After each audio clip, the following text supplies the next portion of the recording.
Salut les petites mues, je suis Axel Zorzi, je prépare les Jeux paralympiques, je vais courir le 100 mètres chez les très malvoyants, catégorie T13.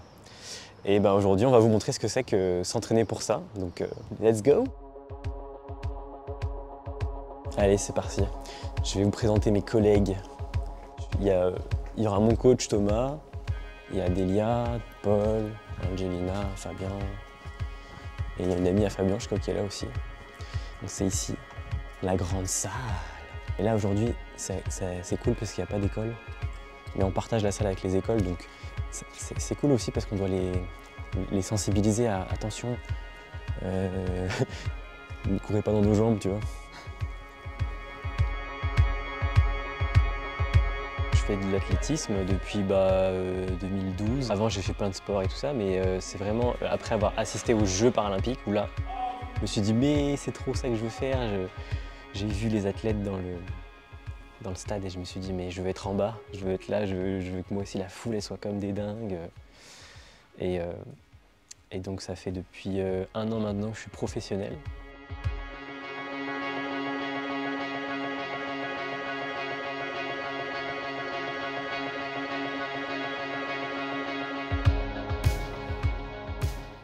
Là ce matin, travail de sprint, on adapte un petit peu parce que j'ai une petite tendinite de l'ischio. Donc d'habitude, je tire un chariot pleine balle, je cours à fond et j'essaie de l'emmener le plus vite possible pour travailler vraiment l'explosivité, la force. Et puis là, on va adapter. On est là tous les matins du lundi au vendredi à la Duchère. L'entraînement il dure 2 heures, 2 heures et demie vraiment quand c'est des grosses séances. Et après, on enchaîne avec la muscu. Là, j'ai une petite tendinite de l'ischio, un truc pas grave, et pourtant, je l'ai vécu comme une montagne à franchir impossible. Et j'ai vraiment de la chance parce que les camarades, ils sont vraiment sympas avec moi. Ils m'entourent vraiment, ils prennent soin de moi, quoi. Alors que je suis quelqu'un qui ne demande pas trop d'aide en plus, et qui n'a pas trop envie d'être aidé. Et pourtant ils m'aident quand même, tu vois, donc c'est vraiment des gens sur qui je peux compter si j'en ai besoin, ça c'est vraiment chouette. Et puis quand tu es professionnel, tu dois démarcher aussi pour financer ta saison. En fait, être athlète, c'est plus vraiment s'entraîner, tu vois, c'est réfléchir ce qui est le mieux pour toi et réfléchir à qui sont les bonnes personnes pour t'entourer. Est-ce que ton coach est bon? Est-ce que tes collègues d'entraînement ils sont assez moteurs? Est-ce que tu n'aurais pas intérêt à changer de groupe d'entraînement, tu vois? Est-ce que ton préparateur physique il est cohérent?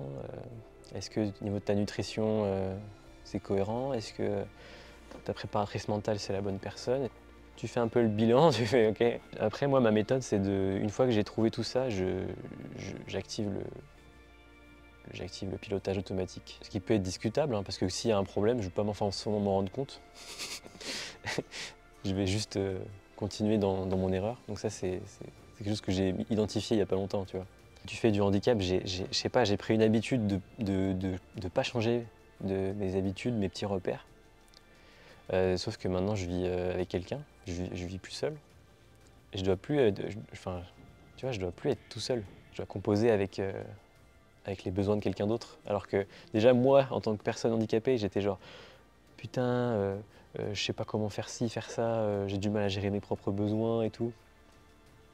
Et maintenant que je suis un adulte et que ça va mieux et que je peux gérer un peu tout seul et que je vis seul depuis 10 ans, tu vois, enfin, je peux démarrer une vie à deux, mais en fait c'est un apprentissage très long.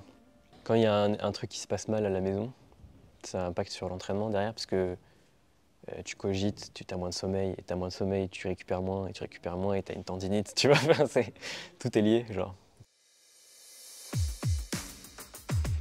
Cette position, c'est la position que tu as quand tu es au début de la course. Tu cherches à avoir une phase d'accélération la plus longue possible, la plus progressive possible. On travaille ce mouvement quoi, de fermeture avec les hanches, l'amplitude et le bassin, les quadris, les ischios, les mollets, tout est sollicité.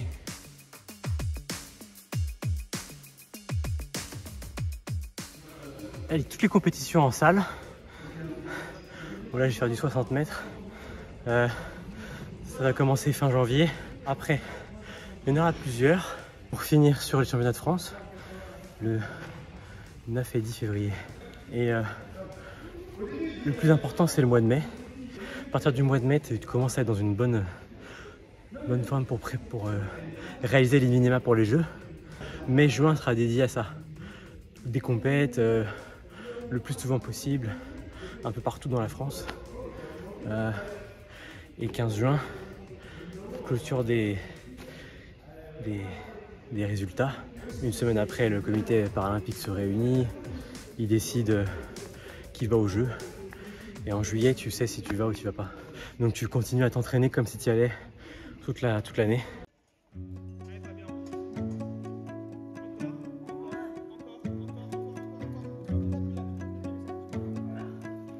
J'ai le sentiment que la priorité de toute façon c'est les Jeux, mais faire des bons Jeux paralympiques, tu vois, est-ce que c'est leur priorité?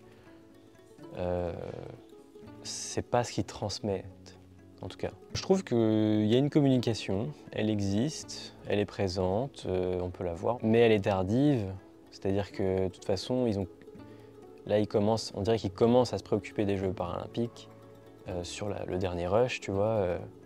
Et faire des bons Jeux paralympiques, ça veut dire quoi? Ça veut dire qu'ils sont accessibles pour le public en situation de handicap, que ce soit les spectateurs ou les athlètes.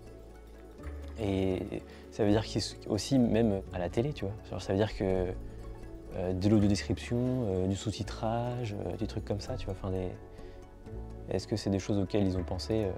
C'est un peu le on verra, et nous on peut pas trop agir là-dessus, tu vois. Il faut distinguer des sports de haut niveau et pratiques sportives. Se lancer dans le sport, c'est la meilleure chose que tu peux faire de ta vie parce qu'on a une vie sédentaire, on est tout le temps sur les écrans, on travaille au bureau. Donc faire un peu de sport dans la semaine, c'est vraiment ultra bénéfique. Mais en fait, c'est même pas du sport, genre même tu fais de la marche rapide, déjà ta santé, elle s'améliore, c'est un truc de fou. Bouger plus, tu vois, c'est le plus important. Et après, se lancer dans du sport de haut niveau, il faut être capable d'encaisser 5 entraînements par semaine, mais de toute façon de manière progressive. Au début, tu fais 1, puis 3, puis 5, puis après tu fais 10. Être sportif de haut niveau, c'est manger bien, boire beaucoup, dormir suffisamment et s'entraîner de manière intelligente. Avec un coach. C'est pas genre, ok, je regarde sur YouTube ce que fait Usain Bolt et je fais pareil. Tu vois, parce que j'ai pas le même corps que lui, donc c'est pas cohérent. Et le sport de haut niveau, c'est un truc à tester. C'est comme faire youtubeur. Tu plaques pas tout pour être youtubeur du jour au lendemain. Tu fais des petites vidéos, tu fais des petites compètes. Putain, je suis bon, en fait, je continue. Et puis, tu as des opportunités. En fait, au début, être sportif de haut niveau, ça se fait un peu tout seul. Ça dépend de quel âge tu as, en fait. Si tu as 30 ans, il faut plus se tourner vers des sports d'endurance, tu vois, parce que ta masse musculaire, elle est moins importante qu'un jeune de 20 ans, tu vois.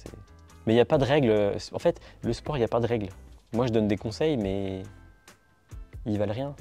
En fait, c'est tellement spécifique à chacun. C'est juste, faites ce que vous voulez, quoi.